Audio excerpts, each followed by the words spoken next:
नाम है अनुराग, आप देख रहे हैं टुडे न्यूज लखीसराय। इस वक्त मेरी मौजूद सुविधा प्रखंड के मौलानगर गांव में है और आज यहां पर ईद को लेकर मैं जाना चाहता हूं। यहां पर हमारे बीच है मोहम्मद जिला अध्यक्ष हैं, जो कि मैं इनसे बात करना चाहता हूं। क्या कुछ संदेश देना चाहते हैं आज ईद को लेकर, बताइए। देखिए, ईद जो है ये मुसलमानों को एक गॉड गिफ्टेड चीज मिला हुआ है। गॉड गिफ्टेड मिला हुआ है कि लोगों को 1 महीना रोजा रखें, पाक साफ रहें। जो नमाज नहीं पढ़ते कम से कम 5 वक्त 4 वक्त तो नमाज पढ़ेंगे, तो यानी जो पाक साफ रहेगा वही नमाज पढ़ सकता है, इसलिए वो उसको पाक साफ रहना है, समझे।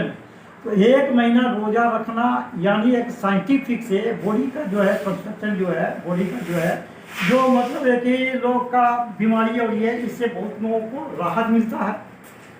उसके बाद एक तो होता है बॉडी का आपका पहिए हुआ। सबसे दूसरी बात यह है कि ये 1 महीना रोज़ा रखिए, 5 वक्त का नमाज पढ़िए। और हम लोगों को तरावी है जो कि कहीं 25 दिन में कहीं 27 दिन में ख़त्म होती है, समझ गए। तो इसमें क्या है कि अर सवाब जो होता है कि जितना भी कमाए और जो सालों भर किताब नहीं निकालता कलाम पाक, तो कम से कम इस महीने में हर घर में सबका कलाम पाक की तलावत होती है।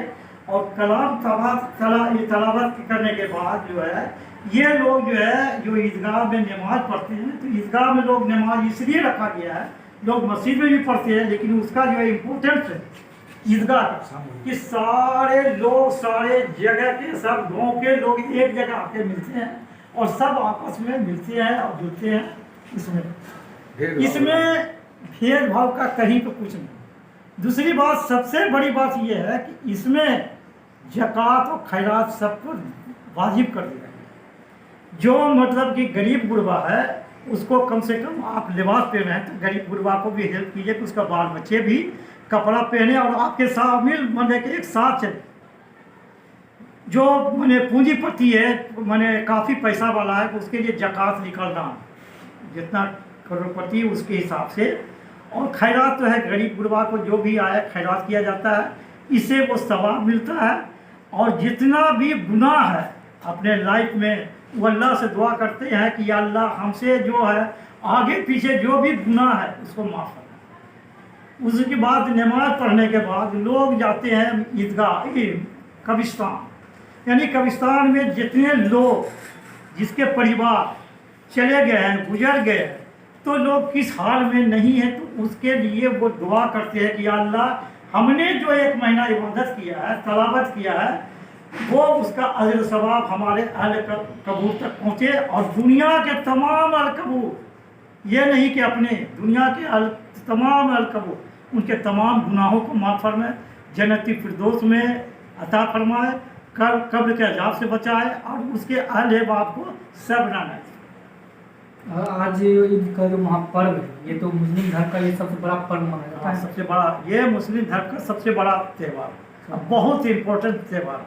इसमें जो है सालों भर की गुनाह खता जो भी होता है उसमें लोग माफ़ी मांगता है, अल्लाह से गिड़गिड़ाता है कि अल्लाह हमसे जो गुनाह हुआ खता हुआ उससे माफ़। इस महापर्व में जो महंगाई का चरम सीमा शुरू हुआ है, उस पर क्या कहना है आपको? देखिए, सवाल ये है कि महंगाई के चरम सीमा है तो ये सेंट्रल सरकार की है, समझ गए। और सेंट्रल सरकार का जो माने आदेश होता है पालन स्टेट करता है। वो कोई स्टेट का पावर नहीं है कि महंगाई को कम करना, वो तो सेंट्रल सरकार का है। महंगाई से तो पर्व में भी प्रभाव पड़ा होगा। देखिए, ये महंगाई पड़ने से ये पूरे देश में सब लोगों पर पड़ता है। क्या है कि इसमें क्या है कि जब महंगाई नहीं था तो गरीब गुरबा भी किसी तरह से बच्चे को कपड़ा लगता है, खाना पीना है, लेकिन फिर भी जितना भी है उतने में भी न सब्र करता है कि जो है वो इसी पर सब्र करता है। क्या करना है, महंगाई तो है सबके लिए, ये नहीं कि हमारे लिए है, महंगाई सब लोगों के है, चाहे गरीब हो अमीर हो, सब लोगों की महंगाई त्रस्त है। इस तरह की अगर महंगाई बढ़ी हुई है तो बड़का बने ये नहीं है, बड़का को भी यही है कि बाहर से जो माल आता है उसका बने पेट्रोल का रेट बढ़ गया, ये बढ़ गया, तो पेट्रोल के रेट बढ़ने का मतलब यह है कि सारा ट्रांसपोर्टिंग से बढ़ गया, सारा चीज़ का रेट बढ़ गया। इससे लोग त्रस्त है, पूरा देश में सब लोग त्रस्त है कि महंगाई कम खत्म होगा, लेकिन क्या है कि आए दिन मतलब पेट्रोल का रेट बढ़ता जा रहा है, लेकिन आदमी गाड़ी घोड़ा चलिए कितना दिन रोकिए, चलेबे कीजिए बस तो ये है कि उसी हालत में लोग चला रहा है। ताई लोग को नहीं क्या बनता है आजकल। हम लोग के यहाँ जो है कि इस दिन जो है खास करके गला मिलने के लोग आते हैं, आपस में मिलते हैं, तो सब मिठास ये है कि पर्व त्यौहार ये है कि खुशी का दिन, उसमें लोग है कि मिठास देना, जैसे सेवई हम लोग का इम्पोर्टेंस है, सेवई खिलाते हैं, सेवई खिला उला करके लोग के गले मिलते हैं, यही एक मेन है। देखिए नमस्कार, मेरा नाम है अनुराग, आप देख रहे हैं टुडे न्यूज़ लखीसराय। इस वक्त मेरी मौजूदगी यहाँ प्रखंड से हल्दी गांव में है और यहाँ पर आज हामिद भाई जो कि खानदानी बंगला है वहाँ पर आज में आए हुए हैं। आज यहाँ पर ईद मुबारक को लेकर सभी वर्गों के लोगों एक दूसरे को ईद की बधाई दे रहे हैं। यहाँ पर भी आए हुए हैं और भी लोग, सभी वर्ग के लोग हमारे बीच मौजूद हैं और सभी लोग एक दूसरे के गले मिल रहे हैं और सभी लोग बधाई दिए और एक बधाई को देते हुए सभी लोग ईद को एक दूसरे को संदेश दे रहे हैं, ईद पर्व का भाईचारा का एक संदेश दे रहे हैं। मोहम्मद इश्तियाक जी और हमारे बीच मोहम्मद इश्तियाक जी हैं, तो ये भी ईद के बारे में क्या कुछ कहना चाहते हैं, बताइए। ईद का संदेश बस यही है कि आपस में हम लोग मिलजुल के ईद मनाएं और ईद ऐसा एक त्यौहार है जिसमें सभी आपस में मिल जाते हैं और गला मिलने का ये होता है।